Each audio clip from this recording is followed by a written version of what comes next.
Muy buenos días para todos. En este video, pues nada, quiero desearles lo mejor hoy y siempre.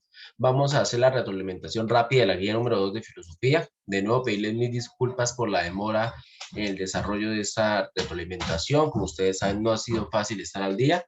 Respecto a los trabajos de economía y política, ya los estoy calificando y confío que al transcurso de lo que queda de semana, podamos tener eso al día junto a la retroalimentación para por fin tener cerrado todo lo correspondiente a la guía número 2 y poder afrontar lo más pronto posible la calificación y posterior retroalimentación de la guía número 3 de todos los grados. Entonces, como ustedes pueden ver, la guía número 2 era muy sencilla, era a partir del capítulo 2 de San Agustín.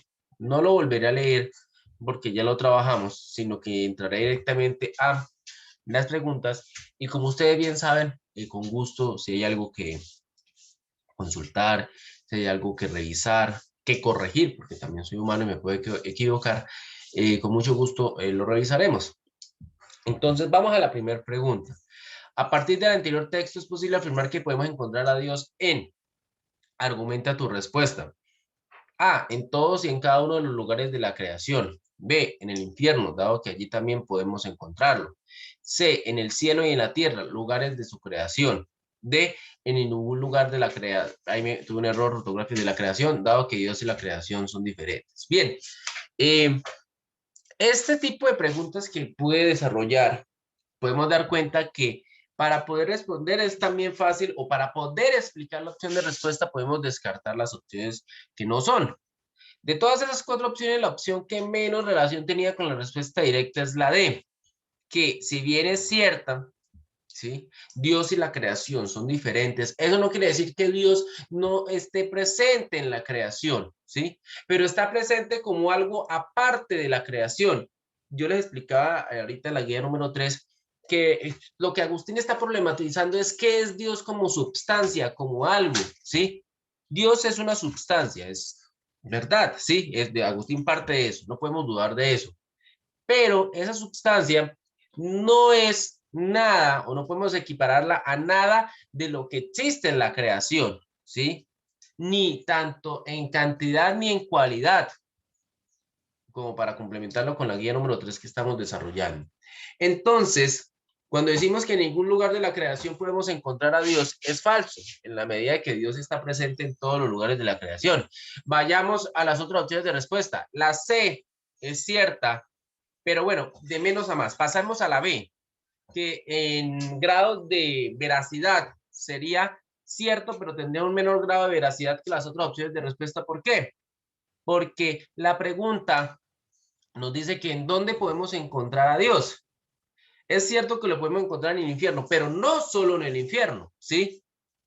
Podemos encontrarlo en más lugares, como en cuáles, también en el cielo y en la tierra. Entonces tiene un mayor grado de veracidad la respuesta C que respecto a la B, pero la C tampoco es, porque la respuesta que es más general, que logra englobar toda la idea es la A, porque en todos y cada uno de los lugares de la creación está hablando tanto del cielo, de la tierra, del mar, que por lo menos si hubiera sido la C, yo también podría problematizar el mar, que la A sí lo incluye, el infierno también, es decir, la más general que logra englobar todos los lugares donde Dios se manifiesta es la A. No es que la B y la C sean falsas, pero muchas veces cuando ofrecemos respuestas de selección múltiple con un único ítem de respuesta, podemos encontrar que hay opciones de respuesta con diferentes grados de veracidad y debemos de identificar la que logra ser más omniabarcante, ¿sí? O más específica en su defecto, si es la pregunta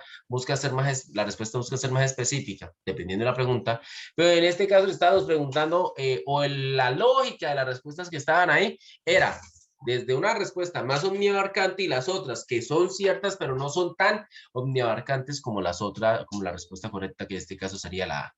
¿Por qué la A es correcta? Porque como bien lo dice el texto, como bien lo hemos visto, Dios en su infinita omnipotencia y omnipresencia, en cualquier lugar lo podemos encontrar, no es necesario ir específicamente a un lugar específico, ¿sí? Entonces la espacialidad de Dios es algo que no podemos determinar, pero sabemos que está en todos lados. Bueno, la segunda opción de respuesta, Del anterior texto podemos concluir que para invocar a Dios debo ir ¿a dónde debo ir? Ese debo ir preguntaba en torno al lugar.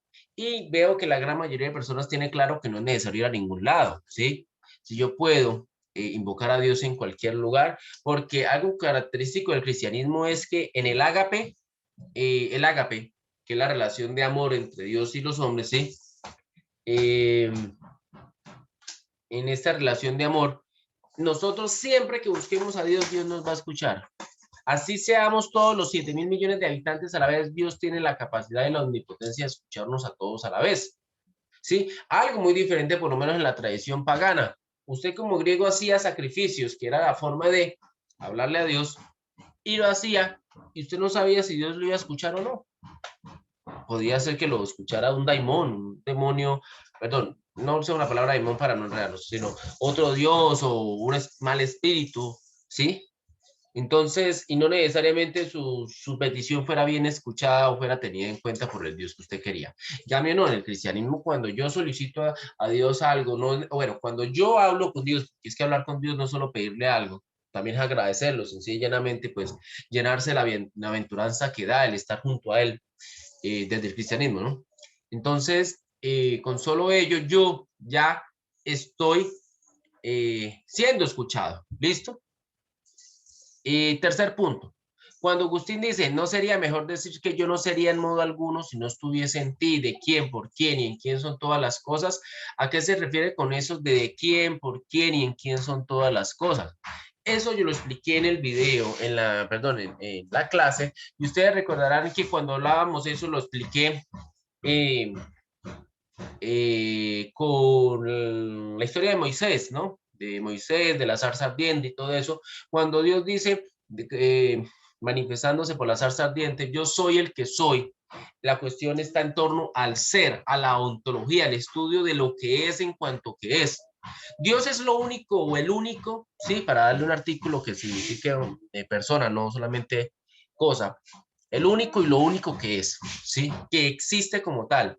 Y en filosofía, la ontología busca entender qué es lo que es en sí, por sí y para sí. Y esas mismas palabras son de quién, por quién y en quién, ¿sí? En sí, por sí y en sí, por sí y para sí, creo que es. Es decir, Dios es el único del cual provienen las cosas. Dios es el único por el cual las cosas existen. Y Dios es el único para el cual, ¿sí? O en quien las cosas terminan. Dios es alfa y omega, principio y fin de todas las cosas, y como alfa y omega, principio y fin de todas las cosas, es tanto el que crea, el que las mantiene y hacia el que todo retorna, ¿sí?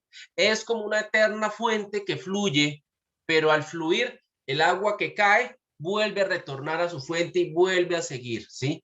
Es a lo que yo voy cuando hablamos desde este aspecto del ser, ¿sí? Cuando hablamos de qué es lo que es en sí, es decir, que es por sí mismo, no depende de nadie más. Por sí, que por sí mismo es que origina todo y para sí es que su existencia no está dependiendo de los demás, sino por sí mismo, ¿sí? Para sí mismo, perdón.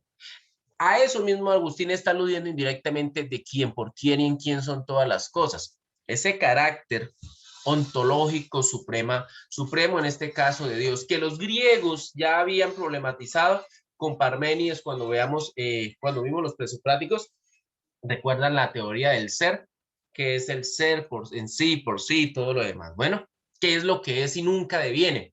Es la pregunta que se hace Parménides. ¿Hay algo que nunca cambie? ¿Hay algo que permanezca? Claro, aquello que permanece es lo que realmente es. Lo que no, por más de que exista, no es porque es imperfecto, dirá Parménides. Agustín ya está hablando de eso. Si queremos encontrar lo que realmente es, podemos encontrar a Dios, que es lo único que es en sí, por sí y para sí. Es lo único que de quién, por quién y en quién son todas las cosas. Alfa, omega, principio y fin de todas las cosas. Bien. Esa era como una respuesta obviamente más extensa, más detallada de lo que era el tercer punto. Con eso hemos retroalimentado la guía número 2 de filosofía. Les deseo lo mejor, espero que estén muy bien y como les dije, quedo atento a cualquier interrogante. Bueno.